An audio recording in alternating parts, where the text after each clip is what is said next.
저희가 흔히 변신의 귀재하면 카멜레온을 떠올립니다. 카멜레온은 주변의 색깔에 맞춰서 자신의 몸 색깔을 바꿔서 포식자로부터 자신을 보호하면서 살지요. 그런데 주변의 색깔에 자신의 그 피부 색깔을 바꾸는데 몇 분 정도가 소요된다고 합니다. 그런데 문어나 오징어 같은 그 두 종류는 1초 만에 주변 색깔과 자신의 피부 색깔을 바꾼다고 하지요. 하나님이 창조하신 이 세상이, 이 자연이 참 신비로운 것 같습니다. 좀 다른 맥락의 변화이지만 사람은 어떨까요? 사람은 변할까요? 사람에게는 경로 의존성이라는 것이 있다고 하죠. 경로 의존성. 과거에 만들어진 제도나 관습이나 습관에 의존하기 시작하면 그것이 문제가 있다는 것을 알아도 그것이 비효율적이라는 것을 알아도 이것을 바꾸지 못하는 그런 현상을 일컬어서 경로 의존성이라고 얘기를 합니다. 쉽게 말해서 익숙하고 편안하기 때문에 그 모습을 바꾸는 것이 어렵다라고 얘기를 합니다. 그래서 우리가 흔히 말하기를 3살 버릇이 80까지 간다는 그런 속담도 우리가 잘 알고 있습니다. 대부분이 이런 모습들에 공감할 것 같습니다. 우리도 입버릇처럼 예수님을 믿어도 사람이 변하지 않는다라고 그렇게 얘기를 합니다. 아마 여러분들 많이 보고 계셨을 것 같고 저도 많이 봤습니다. 그런 안타까운 현실이 우리 안에 있는 것 같습니다. 물론 모든 것에는 예외가 있죠. 우리가 계속 살펴보고 있는 이 사울이 그렇습니다. 그러면 사울에게만 그런 변화가, 예수님을 만나서 변화가 생긴 것일까요? 분명히 아닙니다. 예수님을 부인하고 저주했던 베드로도 부활하신 예수님을 만난 뒤에 그의 인생이 완전히 바뀌었습니다. 제 자신도 지난 시간대로 돌아보면 변한 것들을 많이 보게 됩니다. 그래서 오늘은 부활하신 예수님을 만난 그리스도인들에게 어떤 변화가 일어나야 하는지 이 사울의 삶을 통해서 같이 살펴보려고 합니다. 그리스도인이 되면 여러 면에서 변화가 일어납니다. 그 중에서 부활하신 예수님을 만나면 우리 안에 반드시 일어나야 되는 3가지 중요한 변화에 대해서 오늘 말씀을 통해서 같이 한번 살펴보도록 하겠습니다. 첫 번째는 부활하신 예수님을 만난 그리스도인은 예수님에 대한 현재 진행형 믿음을 갖게 됩니다. 부활하신 예수님을 만난 그리스도인들은 예수님에 대해 현재 진행형, 현재형의 믿음을 가져야만 합니다. 아나니아가 사울을 찾아가서 안수하며 기도해 주자 사울의 눈에서 비늘 같은 것이 벗어졌다고 했습니다. 그리고 사울이 앞을 보게 되었습니다. 그 후에 사울은 이 아나니아에게 세례를 받았습니다. 지난주에 살펴본 것처럼 이 사건이 다메섹 도상에서 예수님을 만나기 전에 사울은 예수님을 거짓말쟁이고 율법을 파기하는 사람이고 실패한 선동가로 그렇게 생각을 했습니다. 그래서 그런 예수를 믿는 그리스도인들을 잡아서 감옥에 가두려고 했고 심지어는 죽이는데 누구보다도 앞장을 섰습니다. 그랬던 사울이 부활하신 예수님을 만난 뒤에 예수님에 대해서 이렇게 고백을 하고 있습니다. 사도행전 9장 20절입니다. 예수는 하나님의 아들입니다. 9장 22절은 예수는 그리스도이십니다. 이런 사울의 고백은 마태복음 16장 16절에 있는 베드로의 고백과 아주 동일합니다. 베드로는 주는 그리스도시요 살아계신 하나님의 아들이십니다. 그런 고백을 했습니다. 그런데 예수님에 대한 사울과 이 베드로의 고백은 내용에서도 동일하지만 고백의 양식도 똑같습니다. 모두 현재형으로 고백하고 있습니다. 예수님은 지금도 살아계신 하나님의 아들이십니다. 예수님은 지금도 메시아이십니다. 모두 현재형으로 고백을 하고 있습니다. 오랜 시간이 지나고 사도 바울로 불리던 사울은 예수님에 대해서 이렇게 고백을 했습니다. 갈라디아서 22장 20절입니다. 우리 한번 같이 읽겠습니다. 시작. 내가 그리스도와 함께 십자가에 못 박혔나니 그런즉 이제는 내가 산 것이 아니요 오직 내 안에 그리스도께서 사시는 것이다. 이제 내가 육체 가운데 사는 것은 나를 사랑하사 나를 위하여 자기 자신을 버리신 하나님의 아들을 믿는 믿음 안에서 사는 것이라. 내가 그리스도와 함께 십자가에 못 박혔는데 내 안에 그리스도께서 지금 살고 계십니다. 그 고백을 하고 있습니다. 그래서 내가 육체 가운데 살고 있는 것은 나를 사랑하셔서 나를 위하여 자기 목숨을 버리신 하나님의 아들을 믿는 그 믿음 안에서 지금 나는 살고 있습니다. 오랜 시간이 지나도 여전히 사울은 예수님에 대한 그 믿음의 고백을 현재형으로 고백하고 있습니다. 지금도 예수님은 하나님의 아들이십니다. 지금도 예수님은 나에게 메시아 그리스도입니다 라고 고백을 하고 있습니다. 시간이 지난다고 그 고백이, 그 내용이 바뀌지 않고 여전히 현재 진행형으로 믿음을 고백하고 있습니다. 그렇다면 우리는 어떠십니까? 여러분 어떠십니까? 예수님이 지금도 하나님의 아들이십니까? 예수님이 지금도 우리에게 메시아 그리스도이십니까? 우리의 모습을 돌아보면 우리 신앙 고백이 과거형일 때가 참 많습니다. 과거형. 우리가 현재 내세울 것이 없을 때 많은 분들이 그런 표현을 쓰죠. 왕년에 내가 이런 사람이었어. 왕년에, 옛날에 한참 잘 나갔을 때 나 이런 것들을 했다라고 그렇게 얘기합니다.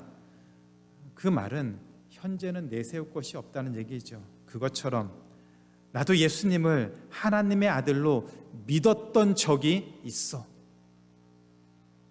나도 옛날에는 예수님을 그리스도로, 메시아로 그렇게 고백하고 그렇게 믿었던 적이 있었어 라고 말하는 것으로 끝난다면 우리 신앙에 굉장히 큰 문제가 있는 것입니다.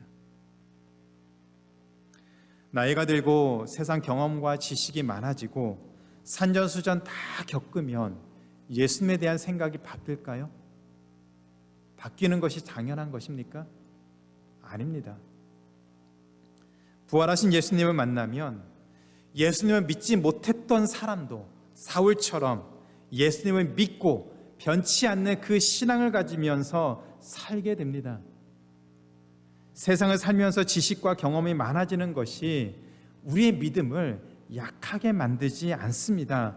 오히려 경험과 지식이 쌓이고 더해질수록 나를 위해 죽으시고 나를 위해 부활하신 예수님을 분명히 믿고 흔들리지 않는 믿음을 갖고 살아야만 합니다.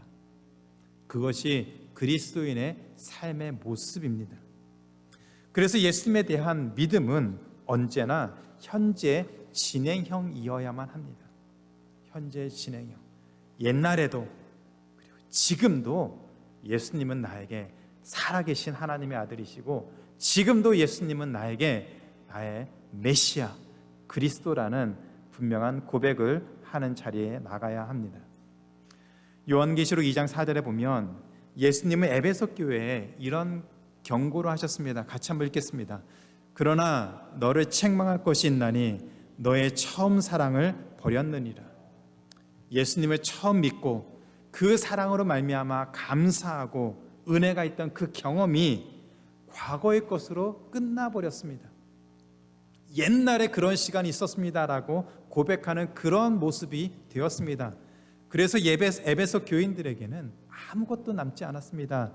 그런 에베소 교인에게 예수님이 2장 5절에서 이렇게 경고하셨습니다. 또 계속 이어서 읽겠습니다. 그러므로 어디서 떨어졌는지를 생각하고 회개하여 처음 행위를 가지라. 만일 그리하지 아니하고 회개하지 아니하면 내가 내게 가서 내 촛대를 그 자리에서 옮기리라. 예수님에 대한 첫사랑이 잊혀지고 아무 의미가 없어졌다면 그렇게 된 이유를 다시 찾아서 다시 예수님에 대한 그 믿음과 그 사랑을 현재형으로 바꾸라고 말씀하셨습니다. 우리도 마찬가지입니다. 만약 우리 안에 예수님 모르는 사람이 있다면 예수님을 만나고 믿음으로 고백해야 하는 자리까지 나아가야 됩니다. 그리고 옛날에 예수님 믿는 그 고백이 있었다면, 뜨겁게 고백했다면 지금도 그 믿음을 동일하게 고백할 수 있도록, 하나님의 은혜를 구하는 자리로 나아가야만 합니다. 예수님은 2000년 전에 그때나 지금이나 동일한 모습으로 하나님의 아들이시고 예수님은 지금도 그리스도 메시아이십니다. 이 믿음을 오늘도 내일도 그리고 매일매일의 삶 속에서 우리에게 고백되어지는 그런 믿음의 고백이 되는 하나님의 귀한 자녀로 이 땅을 사는 우리 모두가 되기를 주님의 이름으로 축원하며 기도합니다. 두 번째로, 부활하신 예수님을 만난 그리스도인은 삶의 목적이 바뀝니다. 인생의 목적이, 인생에 대한 태도가, 방향이 바뀌게 됩니다. 부활하신 예수님 만나기 전에 사울은 어떤 삶의 목적을 갖고 살았을까요? 우리가 분명히 알고 있는 것처럼 여러 성경 구절을 살펴보면 사울은 자신이 어떤 삶을 살아야 되는지, 그 목적이 무엇인지 정말 확실하게 알고 있던 사람이었습니다. 사도행전 8장과 9장에 나오는 이 사울의 모습을 보면 사울은 율법을 잘 가르치고 율법을 잘 지키면서 사는 것이 그의 인생 최고의 목적이었습니다. 그 삶을 살기를 맹세하고 그렇게 살려고 몸부림치는 그런 사람이었습니다. 그것을 위해서 그리스도인들을 잡아서 감옥에 가두고 심지어 죽여도 그런 일들을 전혀 두려워하지 않았던 사람이 사울이었습니다. 디모데전서 1장 13절에 보면 사울은 그 자신의 모습을 스스로 이렇게 고백합니다. 내가 부활하신 예수님을 만나기 전에는 비방자요, 박해자요, 폭행자였다라고 고백합니다. 그것이 너무나도 자연스럽고 오히려 자랑스러웠다라고, 그런 때가 있었다라고 고백합니다. 사울은 율법을 지키기 위해서라면, 율법을 위해서라면 뭐든지 할 수 있는 그런 사람이었습니다. 그것이 그의 인생의 최고의 목적이었습니다. 그랬던 사울이 다메섹으로 가는 길에서 부활하신 예수님을 만난 뒤에 그의 삶이 완전히 바뀌었습니다. 무엇보다 삶의 목적 자체가 완전히 바뀌었습니다. 사울이 새롭게 가졌던 삶의 목적은 하나님이 주신 목적이었습니다. 사도행전 9장 15절과 16절에서 사울을 찾아가는 것에 두려워하던 그 아나니아에게 예수님이 이 사울에게 주셨던 목적을 분명하게 얘기하고 있습니다. 주께서 이르시되 가라, 이 사람은 내 이름을 이방인과 임금들과 이스라엘 자손들에게 전하기 위하여 택한 나의 그릇이라. 그가 내 이름을 위하여 얼마나 고난을 받아야 할 것을 내가 그에게 보이리라. 그 전에는 그리스도인들을 잡아서 율법을 지키는 것이 사울의 최고의 목적이었는데, 그런 사울에게 하나님은 인생의 최고의 목적을 다른 것으로 주었습니다. 복음을 전하는, 복음을 전하는 그런 삶을 살 사람이라고 하나님이 그 사울을 부르신 목적을 말씀하고 있습니다. 그래서 그리스도인들이 핍박하던 그 사울이 완전히 변화되어서 새로운 인생의 목적을 갖고 죽는 날까지 복음을 전하면서 살았습니다.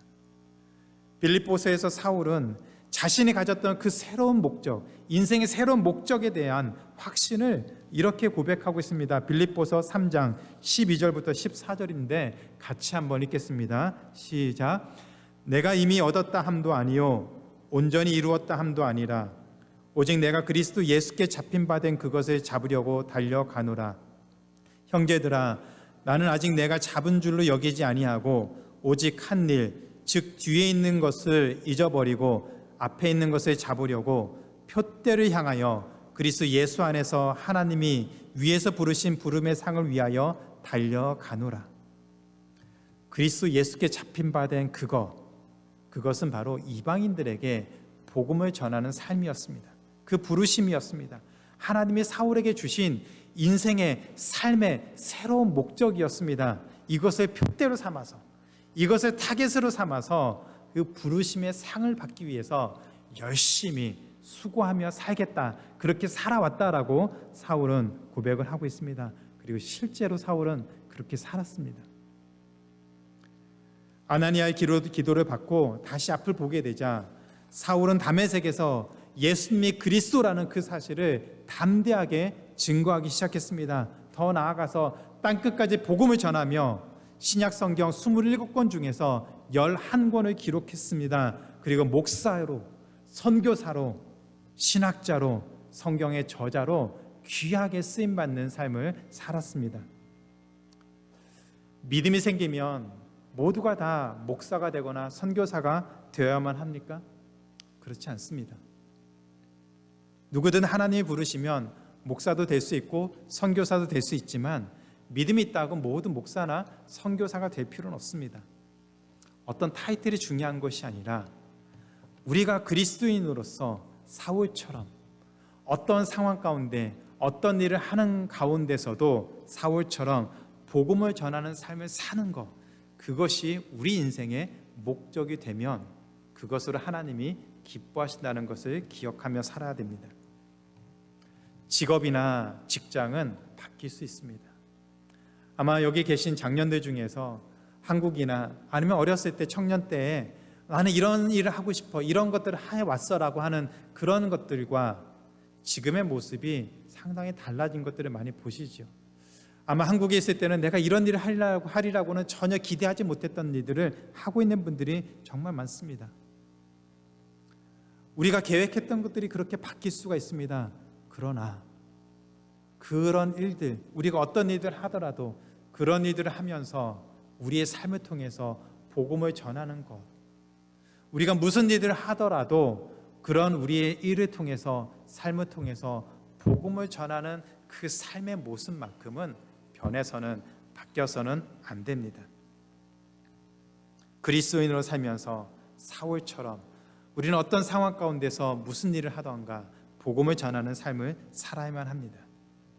부활하신 예수님을 만나 구원받은 그리스도인이라면 하나님이 우리에게 주신 이 새로운 삶의 목적, 주의 복음을 증거하는 이 일을 더욱더 힘써서 살아야만 합니다. 그것이 우리 삶의 목표가 되고 표대가 되어서 그 일을 위해서 부르심의 상을 받기 위해 나아가는 그런 삶이 하나님이 우리에게 주신 새로운 삶인 줄 믿습니다. 그런 삶을 살면서 돈도 벌고 세상적인 지위도 얻고 명예도 얻으면서 그 모든 것을 통해서 복음을 증거하는데 헌신하고 그 일을 기뻐할 수 있는 우리 모두가 되기를 주님의 이름으로 축원합니다. 우리가 그렇게 살면 하나님의 그런 우리의 모습을 얼마나 기뻐하시겠습니까? 청년들은 지금부터 그것을 위해서 기도하면서 준비해야 합니다. 앞으로 우리가 살아가면서 어떤 위치에 섰을 때에, 어떤 상황이 되었을 때에 우리가 가지고 있는 것을 통해서 어떻게 하나님의 복음을 증거하고 하나님의 영광됨을 드러낼지 지금부터 기도하고 준비하고 살아야 됩니다. 장년들은 지금 삶 속에서 어떻게 해야 우리가 그 부르심의 상을 바라보면서 나아가면서 사는 것인지 고민하고 그 방법들을 찾고 기도하고 순종하는 삶을 사시기를 기도합니다. 그런 삶을 우리가 산다면 하나님이 그런 우리를 보면서 얼마나 기뻐하시고 그 삶을 감당할 수 있도록 하나님이 얼마나 많은 은혜를 퍼부어 주시겠습니까?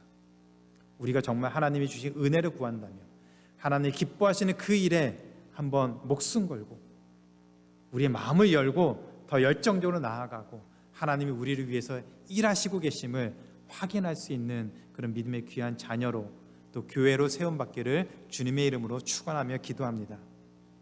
세 번째로 부활하신 예수님을 만난 그리스도인은 복음의 네트워크를 만듭니다.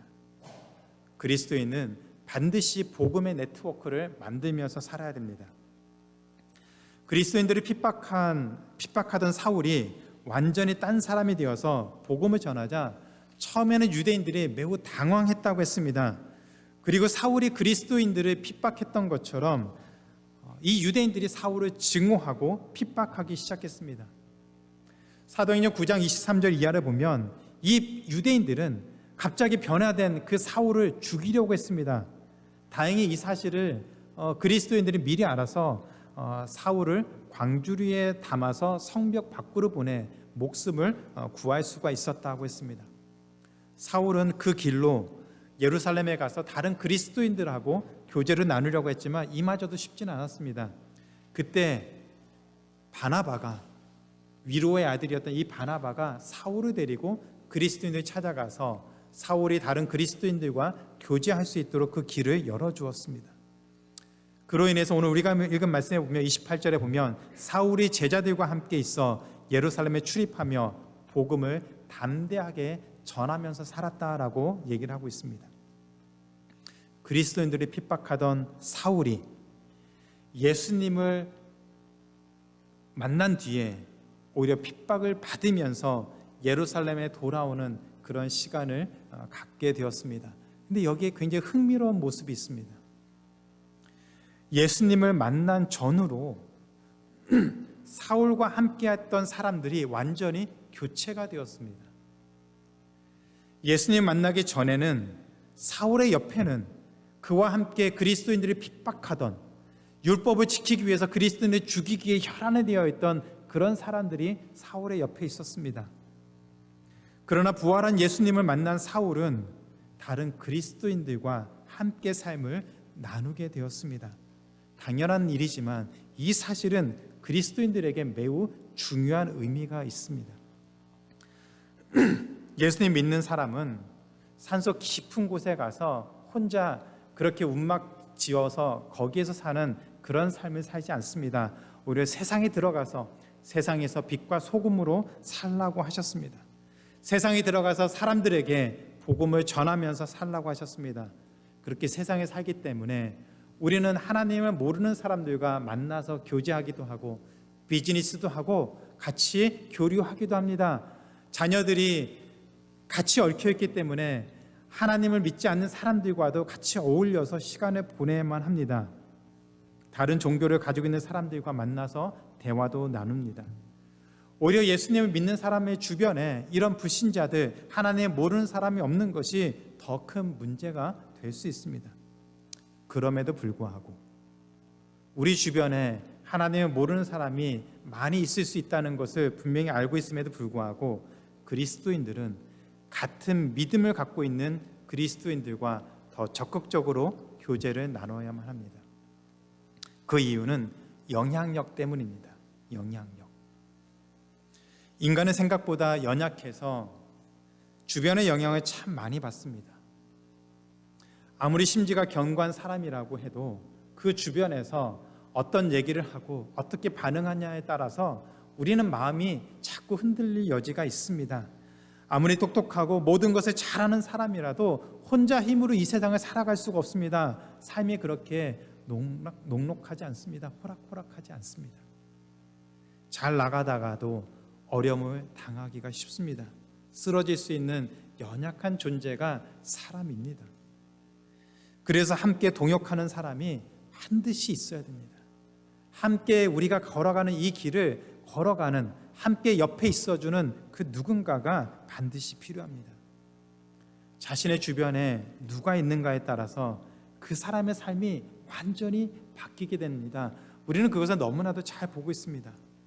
사울은 그리스도인들이 핍박하는 사람들과 함께 다니면서 그리스도인들을 죽이고 감옥에 가두는 것에 전혀 죄책감을 갖지 못했습니다. 왜냐하면 그 주변에 있는 사람들이 똑같이 그렇게 생각하고 그 일을 잘한다라고 칭찬하고 격려하고 그것을 박수치면서 환영했기 때문입니다. 그러나 사울이 그리스도인이 되자 이들은 사울을 핍박했습니다. 그때 신실한 그리스도인들이 사울과 함께 삶을 나누기 시작했습니다.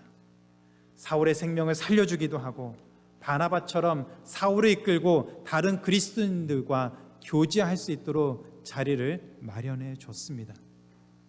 그래서 사울은 다른 그리스도인과의 교제를 통해서 영적으로 더 성숙하고 교회의 리더까지 될 수 있었습니다. 우리가 잘 아는 그런 사도 바울로서 귀하게 쓰임받는 삶을 살게 되었습니다. 그래서 성경은 그리스도인들이 다른 그리스도인들과 영적 교제를 나누는 것을 매우 중요하게 가르치고 있습니다. 같이 한번 데살로니가 전서 5장 11절 같이 한번 읽도록 하겠습니다. 시작. 데살로니가 전서 5장 11절입니다. 화면이 준비가 안 됐는데요. 제가 읽겠습니다. 그러므로 피차 권면하고 서로 덕을 세우기를 너희가 하는 것 같이 하라. 그러므로 피차 권면하고 서로 덕을 세우기를 너희가 하는 것 같이 하라. 제가 PPT 맞는 것 같은데 깜빡 잊고 못 맞는 것 같습니다.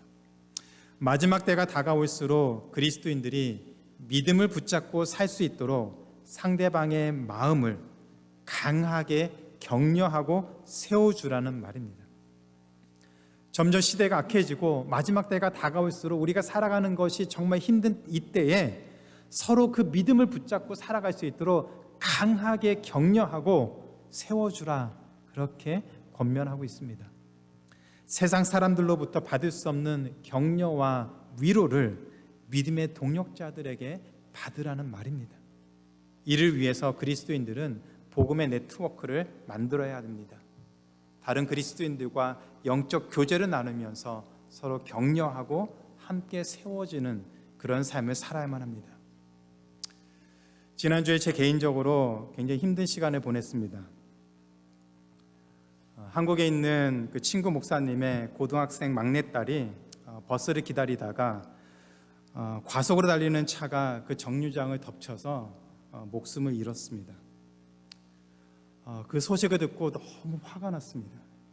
너무 안타깝고 친구 목사님과 그 사모님을 생각하니까 마음이 너무너무 아팠습니다. 장례식을 마친 다음에 그 목사님이 저희 동기 신학교 동기 단톡방에 장문의 글을 남겼습니다.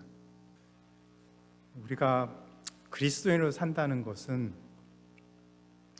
세상 사람들과 나눌 수 없는 것들이 있을 때에 같은 그리스도인들, 같은 동료들, 그들로부터 하나님이 주시는 위로를 받을 수 있다는 것을, 그런 은혜를 우리에게 주십니다.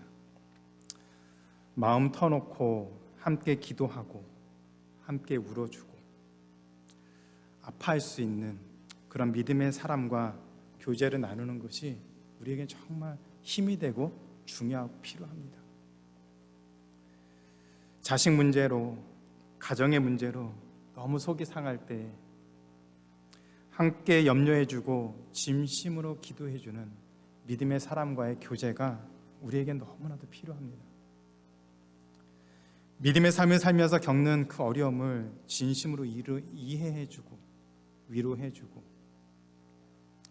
함께 할 수 있는 그리스도인과의 교제가 우리에겐 너무나도 필요합니다. 그래서 같이 씨름하고 함께 기뻐하고 함께 슬퍼하고 속상할 때에 서로에게 위로가 되는, 힘이 되는 그런 믿음의 네트워크를 만들어야 됩니다.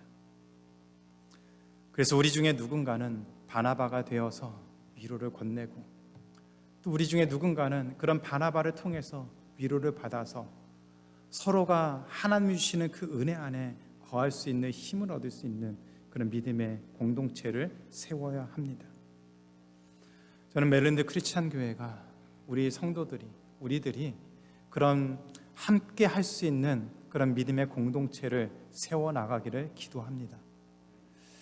우리 각자는 한 사람 한 사람 힘이 없고 이런 슬프고 어려운 일을 당할 때 넋놓고 쓰러질 수밖에 없지만, 함께 그 길을 걸어가는 우리 친구가 있고 우리 믿음의 동기들이 있고 믿음의 사람들이 있으면 힘들어도 같이 걸어갈 수가 있습니다. 하나님은 그 일을 위해서 우리를 부르셔서 예수 그리스도를 믿어서 같은 하나님의 자녀가 되게 만들었습니다. 그리고 그 길을 걷도록 하셨습니다. 세상에서는 그런 우리의 모습을 조롱하고 가십거리로 만들 수 있지만, 우리는 그런 믿음의 삶을 살면서 겪는 그 어려움들을 같이 품어주고 보듬어주고 권면하고 함께 세워져 가기를 소원하면서 함께 그 마음을 나누는 그런 삶을 걸어가야 될 줄로 믿습니다. 저는 MCC가 그런 교회가 되기를 기도합니다. 사람들이 이해해주지 못하고 사람들이 알아주지 않아도 우리 안에서는 그것을 이해해주고 품어주고 함께 그 길을 걸어가는, 그 믿음이 무엇인지를 같이 고민하는 가운데 당하는 모든 어려움들을 함께 짊어지고 가는 그런 믿음의 귀한 동역이 우리 안에 일어나기를 주님의 이름으로 축원하며 기도합니다. 이제 말씀을 맺겠습니다. 한국의 규장 출판사를 세워서 하나님의 복음을 전하며 평생을 헌신하셨던 고 여운학 장로님, 사진에 보시면 아마 보신 분도 계실 것 같습니다. 이 여운학 장로님은 40살에 예수님을 믿었습니다.